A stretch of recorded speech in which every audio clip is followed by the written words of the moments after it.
Hi, Crosswalk. This is Amanda Idleman here. I am a contributing writer for crosswalk.com and a mom of five awesome little kiddos, ranging from 11 all the way down to 2. So we are really in the throes of making all the holidays special and fun. And we actually recently are studying Numbers as a family. So in Numbers, it talks a lot about the Jewish calendar and how God sets up all these holy days to remember who he is, which is really cool. And so it's prompted my kids and I to talk about how can we make our current, Christian holidays more holy, more about Jesus. And Easter is, kind of the most obvious holiday that connects back to God. Christmas can get a little wild and there's a lot of other things going on, but Easter is about the resurrection. There's bunnies and like chocolate too, but it's a lot easier to point back to we are here because Christ gave his life and he rose again. And it also happens on a Sunday, which helps because we typically attend church. And so our kids more naturally associate this holiday with Jesus and our faith. So we are excited to make some more intentional ways of also reminding them that this holiday is about him. So some things we've done in the past and some things that, we hope to implement in this year and in years to come is doing some of the resurrection eggs. So there's a really cool, you can check it out online. They're a set of, those little plastic eggs, and each little egg has a special little memento in it, like a nail or a piece of cloth. They all connect back to the story in the Bible that talks about Jesus's death and resurrection, and each piece, each egg that you can have your kids find around the house or however you want to make it fun. Then you can read the verses that go with that to help you talk through the story of Easter in sort of a more hands-on, crafty way. Another thing we've done is they're called little resurrection rolls. And I think you put like a marshmallow or something on the inside to make it kind of like empty, like the empty tomb, which is also delicious and fun.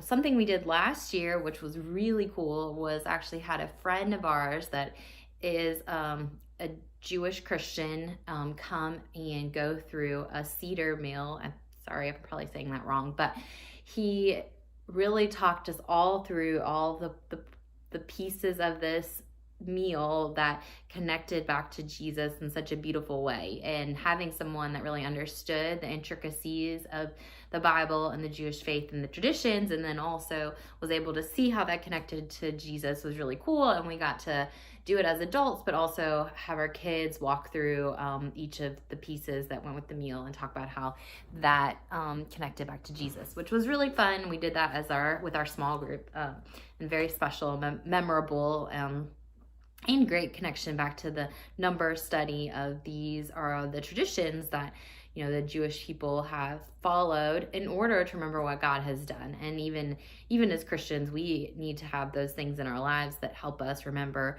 what God has done for us. And holidays or holy days are a great way to continue that, even if we're not following the Jewish calendar specifically. But it's great to go back and look through those different traditions and see how God writes a cohesive story with those traditions that connect to even now in Jesus, because it all ultimately points back to him when we have the eyes to see it.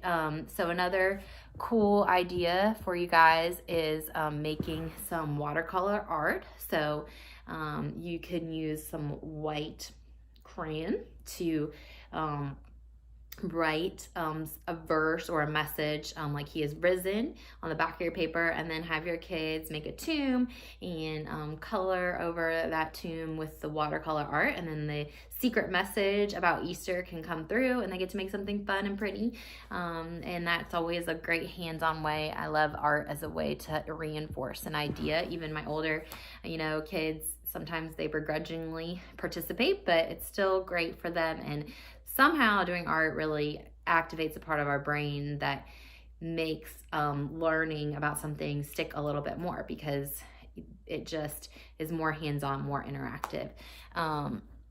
So another is an Easter cross craft. So, grab some egg cartons and create a cross that helps to illustrate, the cross that Jesus died on for us.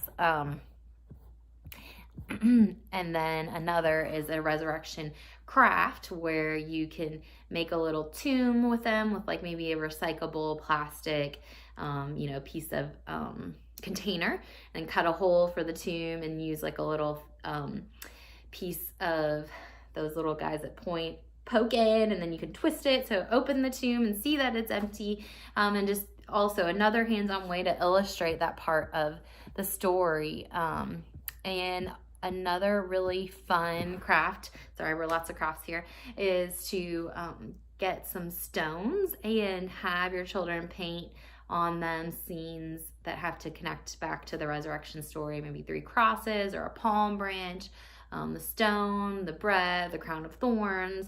And you guys can make it kind of a fun activity to put those stones that you've painted to tell the Easter story out in the community, maybe out at the park for kids to find, and it might spark some questions for a stranger that you might never talk to about why are there 3 crosses on this stone here. We find the fun little painted rocks at the park all the time, and usually they have hearts or love, and they're all fun, but it would be cool to have some out there that are specifically speaking to the Easter story. And another book that we really love with our younger kids is the Jesus Storybook Bible, and taking maybe the week leading up to Easter to read all the stories of Jesus's life and then death is a great way to tell that story. If you have younger kids, definitely a little bit more digestible for them. Older kids, just read the Gospels and just go for it. Go straight into what happened to Jesus, because my 8, 9, 10-year-old, they are able to go ahead and take and really internalize what Jesus did to them with all of those details. But for preschoolers, the Storybook Bible is great to, maybe do that at bedtime, specifically to talk about what Easter means leading up to Easter Day. And my last suggestion for Easter is to take the day to go to your community, your faith community as a family. It's great. We always have fun, like extended family Easter egg hunts and lots of big meals. But I think what our kids really remember, and the reason they remember it's a holy day, is because we go to the holy place, the church, and we celebrate with other believers there. And usually our church makes a big deal about it, so that makes it extra fun. So just make it a Sunday that you plan to show up in your Sunday best, and give God the glory for his death and resurrection on the cross for our sins, so that your kids know that this Easter holiday is about more than Easter egg hunts. All fun, we do all that stuff too, but it's about honoring God. And the place we do that generally in our lives now, is going to our local church and participating in worship with others. So I hope you have a wonderful Easter, and hope these ideas help you guys out.